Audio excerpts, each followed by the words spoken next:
নমস্কার বন্ধুরা, বাঙালির পেট পূজা চ্যানেলে তোমাদের সবাইকে জানাই স্বাগত।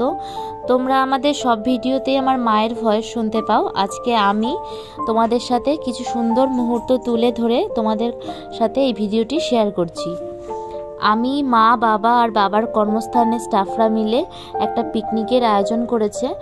সেই পিকনিকে গিয়ে আমরা কত সুন্দর মজা করলাম বন্ধুরা, তোমাদের সাথে সেটাই শেয়ার করছি। এই দেখো, আমরা তিনজনে সকাল সকাল রেডি হয়ে বেরিয়ে পড়েছি পিকনিক করার জন্য। আমাদের একটা বড় অটো ভাড়া করা হয়েছিল, তাতে পিকনিক করার জন্য সমস্ত মালপত্র নেওয়া হবে আর কয়েকজন বসেও যাওয়া হবে। আমাদের বাড়ি থেকে একটু দূরে অটো দাঁড়িয়েছিল, আমরা তিনজন মিলে সেখানে পৌঁছালাম। কয়েকজন আগেই অটোতে বসেছিল, আমরাও ঠাসাঠাসি করে বসে পড়লাম। অটো ছেড়ে যাওয়ার পর রাস্তার দুধারে ছিল সুন্দর প্রাকৃতিক দৃশ্য, অনেক গাছপালা, সর্ষে ক্ষেত আর ছিল ফুল গাছের নার্সারি, যেটা আমাদের খুব ভালো লেগেছে। যদিও আমরা সব কিছু ক্যামেরাবন্দি করতে পারিনি। এবার বলি, আমাদের পিকনিকের স্থান ছিল পূর্ব বর্ধমান জেলার পূর্বস্থলীর চুপি পাখিরালয়ে। এখানে আমরা অটো করে যাচ্ছি আর বাকি সবাই কেউ বাইকে, কেউ পার্সোনাল গাড়ি করে বিভিন্নভাবে এসে এক জায়গায় হবে। আমরা দেখো কথা বলতে বলতে রাস্তা দেখতে দেখতে যাচ্ছি। সামনেই আমাদের একটা ট্রেন লাইন পার হতে হলো। ট্রেন এসে যাওয়ার জন্য কিছুক্ষণ আমরা জ্যামে আটকে পড়েছিলাম, তো অনেক ভিড় হয়ে গেছিলো। সেই আমাদের এই অটোটাও এই জ্যামে পড়ে গেছিলো, তাই ঢুলতে ঢুলতে আমাদের লাইন পার হতে হলো। এই দেখো আমরা চলে এসেছি, কত লোক পিকনিক করার জন্য আগেই পৌঁছে গেছে। আমরা অটো থেকে নেমে পড়েছি। একটা নদীর সামনে এই পিকনিক স্পট। এই নদীকে অনেকে খড়ি নদী বলে, আবার অনেকে বলে মুড়িগঙ্গা। নদীতে অনেক ছোট ছোট নৌকা থাকে, সেটা করে অনেক পর্যটকরাই ঘুরে বেড়ান। আর এই পিকনিক স্পটের মূল আকর্ষণ কিন্তু পাখি, যার জন্য এই স্থানের নাম পাখিরালয়। এখানে এসেই প্রথমে আমরা আশেপাশের পরিবেশটা একটু ঘুরে দেখলাম, তারপর আবার ফিরে এলাম। এখানে একটা জায়গায় কার্পেট বিছিয়ে নেওয়া হচ্ছে ত্রিপলের ওপর, যাতে মাটির ঠান্ডাটা না ওঠে। আমাদের এদিকে রান্নাও শুরু হয়ে গেছে। একদিকে রান্না হচ্ছে আর একদিকে আমরা সকালের ব্রেকফাস্টটা করে নিচ্ছি। আমাদের ব্রেকফাস্টে ছিল কলা, রুটি, কমলা লেবু, মিষ্টি, ডিম সেদ্ধ। তো সবাই আমরা সকালে ব্রেকফাস্টটা করে নিচ্ছি। এদিকে ডাল রান্না হচ্ছে, আমার মাও একটু নেড়ে চেড়ে নিল ডালটা। তো আমরা সকালের ব্রেকফাস্ট করে আবার বেরিয়ে পড়লাম এদিক ওদিক ঘুরে দেখার জন্য। এখানে ছোট ছোট পার্কের মতো রয়েছে, সেখানে অনেক ফুল গাছ লাগানো রয়েছে, বিভিন্ন ধরনের ফুল, তবে গাঁদা ফুলটাই বেশি হয়েছিল। তো আগেই তোমাদেরকে বললাম যে এখানে ছোট ছোট নৌকায় করে অনেক পর্যটকরা ঘুরতে যায়। তো আমি আর যাইনি, মা, বাবা আর কয়েকজন মিলে দুটো নৌকা ভাড়া করে সেই নৌকায় করে গিয়েছিল মূলত পাখি দেখার জন্য। কিন্তু ফিরে এসে বললো যে পাখি দেখতে পায়নি, তবে জলের গভীরতাটা নাকি বেশি ছিল না, ওই নিচের জলজ সমস্ত গাছ, শ্যাওলা সবই দেখা যাচ্ছিল। তো দূরে কয়েকটা পাখির ঝাঁক ছিল, কিন্তু ফোন বের করতে করতেই সেই পাখিগুলো উড়ে গিয়েছিল, তো এই জন্য আমরা সেটা ক্যামেরা বন্দি করতে পারিনি। তারপর 1 ঘন্টা নৌকা ভ্রমণের পর আবার ফিরে এসে আরেক খেপ টিফিনের পালা। এখন ছিল মুড়ি সাথে বেগুনি, আর এদিকে রান্না হচ্ছিল মটন। আর মটনটা যেহেতু অনেকটা ছিল আর মটন রান্না করতে সময়ও লাগে, তাই সবাই মিলেই একটু একটু করে মটনটা নাড়াচাড়া করছিল। আমাদের এই পিকনিকে কিছু পুচকে সদস্যও ছিল, তাদের জন্য বিভিন্ন খেলাধুলার আয়োজন করা হয়েছিল। খেলাধুলা বলতে মূলত দাবা নিয়ে আসা হয়েছিল, দাবার কোর্ট আর হচ্ছে র্যাকেট। তো এখানে দাবা খেলা চলছে, ও পাশে চলছিল পুচকুদের র্যাকেট খেলা। এদিকে এখানে চিকেন রান্না চলছে। তো এদিকে চিকেনটা হতে থাকুক, আমরা আরেকটু এদিক ওদিকটা ঘুরে নিই, কারণ এরপরে খাওয়া দাওয়া করে তো সোজা বাড়ি চলে যেতে হবে।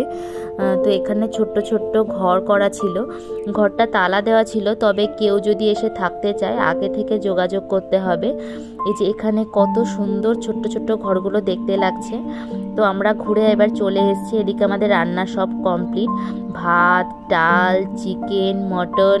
যারা চিকেন মটন কোনোটাই খাবে না তাদের জন্য ছিল পনির, তারপরে রয়েছে চাটনি, পাঁপড়, চিপস আর ছিল মিষ্টি, অনেক কিছু। তো আমরাও খেতে বসে পড়লাম সবাই।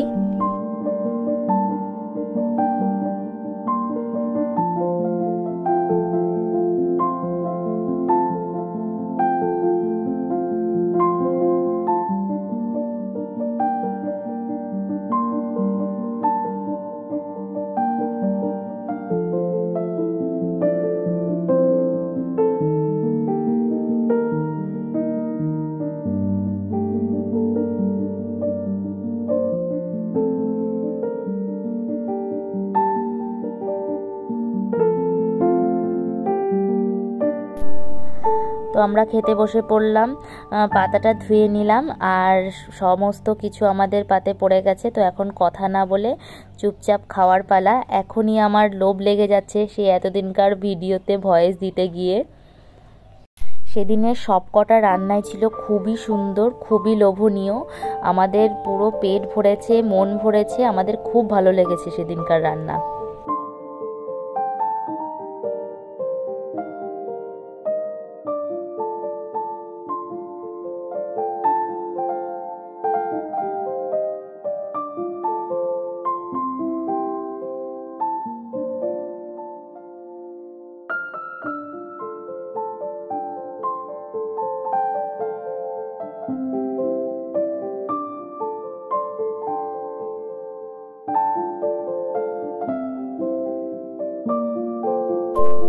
সকলের খাওয়া দাওয়া শেষে এবার হচ্ছে গোছগাছের পালা। তো সমস্ত কিছু ওইদিকে গুছিয়ে নেওয়া হচ্ছে আর আমাদের লাস্ট মুহূর্তে একটা গ্রুপ ফটোও তুলে নেওয়া হলো। এবার বাড়ি যাওয়ার আগেও চলছে কিন্তু র্যাকেট খেলা, যে লাস্ট মুহূর্তটাকে এনজয় করে নেওয়ার জন্য এই র্যাকেট খেলাটাও মিস করা যাবে না। তো আমরাও সব শেষে আরেকটুখানি ছবি তুলে নিলাম তিনজনা মিলে।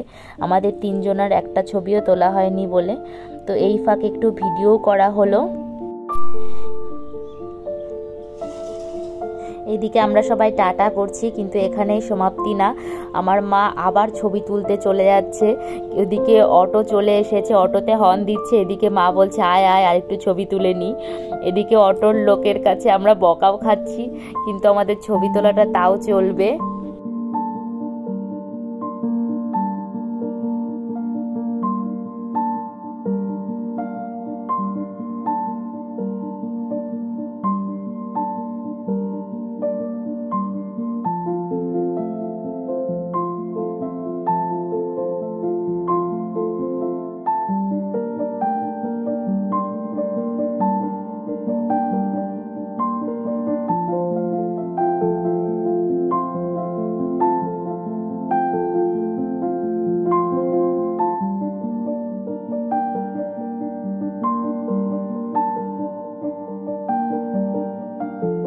তো শেষ বেলায় আমাদের ছবি তোলাও সব কমপ্লিট হলো, ভিডিও করাও সব কমপ্লিট হলো। কিন্তু আর একটা ঘটনা ঘটেছে যেটা একটু হাসি একটু দুঃখ মিলে, তো সেই ঘটনাটাই বলি। আমরা যখন শেষে অটোতে উঠলাম ফিরে আসার জন্য, তো খানিকটা চলে এসেছি, তখনই আমাদের পাশে একটা মাসি বসেছিল। সেই মাসি বলছে আমি তো জুতো রেখেই চলে এসেছি। তখন প্রায় আমরা বাড়ির কাছে চলে এসেছি, ঘুরে যাওয়ার মতো পজিশনও ছিল না, রাত্রি হয়ে গেছিলো বলে। তখন অটো ড্রাইভার বলছে আমাকে 500 টাকা দিলে ফিরে যেতে পারি।